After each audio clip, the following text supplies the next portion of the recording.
Hi, welcome back to Movies Reloaded. Today we have a 2022 action crime. Let's get straight into it. We'll be watching the adventure movie, The System, in today's video. There will be spoilers ahead, so relax and take it all in. A bunch of drug traffickers are seen getting ready to distribute their goods at the start of the film. One of them leaves the building to get some food. He is blind to Terry Savage's approach, which is what he misses. Then Terry raps on the door of the room where the rest of the crew is. Terry requests that the money be placed in the bag on the table as soon as the door is opened. Two drug dealers start fighting with Terry, which causes a ruckus, but Terry can handle them all because he used to be in the military. Jerry leaves the house with a bag of cash. When police officials tell him to turn himself in, all of his efforts are then for nothing. He is escorted to the police station to be processed after being arrested. Commissioner Clark is astounded by Jerry's credentials. Given Jerry's history and his status as a real-life military hero, Clark believes it's unlikely that Jerry will end up in their care. Jerry explains that when he came home after participating in the war, he discovered that he couldn't even afford to buy his own food and medicine. Clark is eager to support Jerry. He needs Jerry's assistance to go undercover in order for him to accomplish it. Clark wants a jail institution to be looked at for suspected human rights abuses, corruption, and other criminal activity. Not everyone is given permission to enter because the warden has complete authority over the area. The guards are all ex-military, which makes this job even more difficult. Jerry declines the suggestion. Jerry will be sentenced to 10 years in prison if he refuses, according to Clark. If he accepts the proposal, Clark pledges to liberate him. He should do this for his daughter, who needs medical attention, too. Clark reminds him. Jerry then gives her daughter a call and pledges to take whatever steps are necessary to secure all of the support she needs to recover. Jerry shows up at the jail or prison.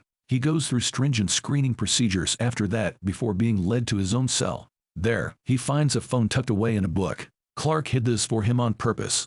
He can transmit any proof implicating the warden to this address. The following day, the grisly reality of jail life sets in. When Jerry takes a while to leave his cell for a roll call, he is struck in the leg. When one of the inmates insists that he kneel before him, his food is also tossed. Jerry makes the decision to leave the pantry and head to the basketball court at that point. Immediately after, a crowd of inmates surrounds him and demands to know his story and to join them. Jerry informs them that he would rather be by himself and that he has no interest in joining their squad. Jerry sees one of the leaders in the prison, Freeway, being attacked by some inmates as he sweeps the floor in the laundry area. He is able to defend himself and escapes unscathed. One night, while a group of criminals beat a prisoner next to Jerry's cell, Jerry hears him yell for aid. The same guy who commands Jerry to bow down to him also serves as their leader. They move on to visit Jerry in his cell, but the former soldier is prepared for anything. Jerry is assisted by Bones, a different prisoner. Until the jail guards show up, they successfully neutralize the threat together. The attacker, who was a prisoner, is assaulted by Warden Lucas. He is then made to apologize to Jerry by him. Jerry receives an apology from the warden himself for his ordeal. Commissioner Clark had warned him about the cruelty of this warden, so he was taken aback by this. Jerry should aim to contact her daughter as soon as possible, Lucas reminds him. The warden acknowledges that the dungeon was a result of his desire to escape the monotony of his job. Prisoners are forced to battle one another in the dungeon, an underground fighting ring.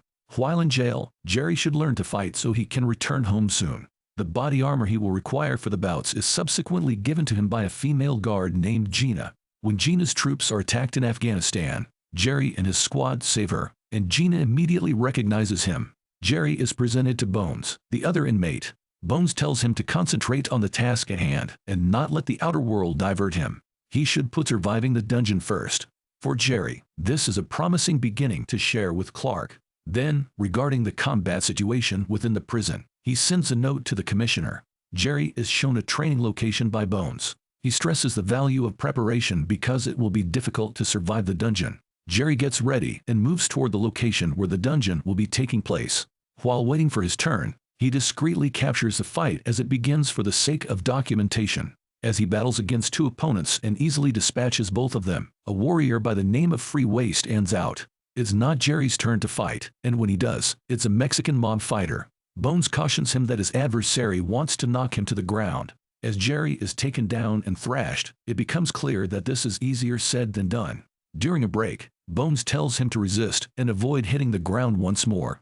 Jerry stops the opponent as soon as he attempts a second takedown, much to the pleasure of the crowd. Warden Lucas is reprimanded by Freeway for allowing Bones to assist Jerry. Lucas reveals that Bones directly asked for permission for him to assist Jerry, and that he makes him think of a relative. Freeway assures Lucas that because he is the one implementing the rules that Lucas established, the prison facility is tranquil. Lucas responds that he is still working on it when asked why he hasn't been released as promised. He continues by saying that a rematch between Freeway and a top fighter from a different prison is in the works. He will be liberated if he succeeds. Jerry interacts with Jeanette, a lawyer who works for Veterans National Affairs, and she informs him that she has been given the job of representing him. She pledges to fight for his release, but Jerry rejects her words. Freeway approaches Jerry and Bones back at the pantry.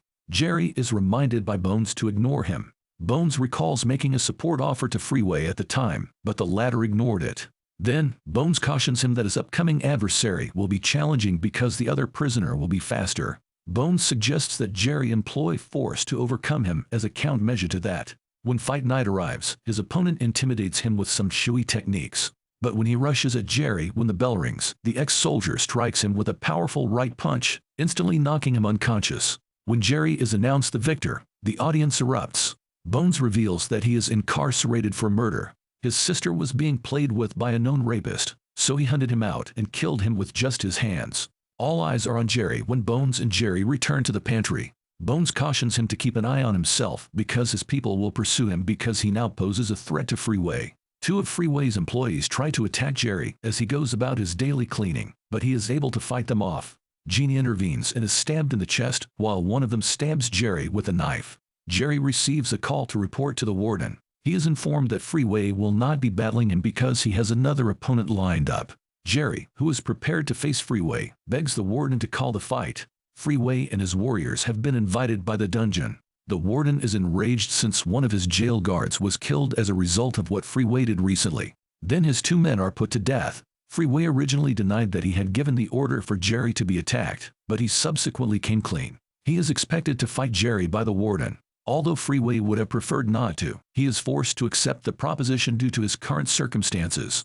Back at the gym, Bones gives Jerry some advice on how to handle the Freeway's method. They then engage in joint training to get ready for the big night. In addition, Bones urges him to stand up for his young daughter, who is happy to see him again.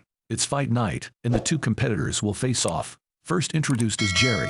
Freeway arrives ready. Freeway appears to be too quick and agile for Jerry as the fight first begins. Freeway receives the better end of the exchanges as the round comes to a close. Jerry is able to make the appropriate modifications to deal with Freeway's offense when round 2 begins. He can then be knocked out and the fight can be concluded. Jerry insists that he be released as agreed upon while still in his cell and provides the commissioner all the video of the fights. The inmates show Jerry respect for being the top dog in the entire facility when he walks to the pantry to fetch some food. He is informed by the warden that he has reached the summit of the mountain. He can manage the facility, the warden suggests. Jerry rejects him right away. He is taken to a hidden location where illicit drugs are processed by the warden after repeated requests. He wants to demonstrate to Jerry what he would be missing if he declines the offer. Jerry leans on the table and stealthily takes a handful of some of the medications. The warden then leads him to the mortuary where he is shown the bodies of the two inmates who killed the female prison guard by attacking him. Jerry believes that he will be returned to his cell. He is taken back to the warden's office, which surprises him. To his amazement, the commissioner appears and informs him that his work is not yet complete. Going home is therefore not an option. Jerry only recently understood that he had been duped. Jerry was proposed to work for the commissioner and the warden. It implies that when he competes against the best inmates from other jails, he will be representing their institution. The warden brings in Bones and tortures him in front of Jerry while remaining uninterested. Jerry is consequently compelled to accept the offer. Back in their cell, Jerry and Bones devise their next strategy, one that involves every prisoner. A significant event is about to occur.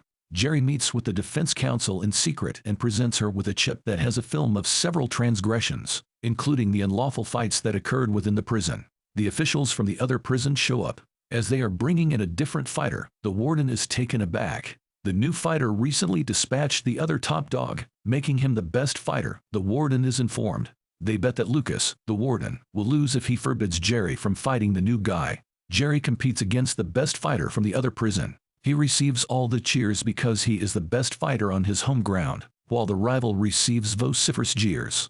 Jerry is clearly the smaller boxer when the fight starts. He is handled rough right away. He creates a distraction with the medicines he earlier took to give him some time before launching an attack on the bigger foe.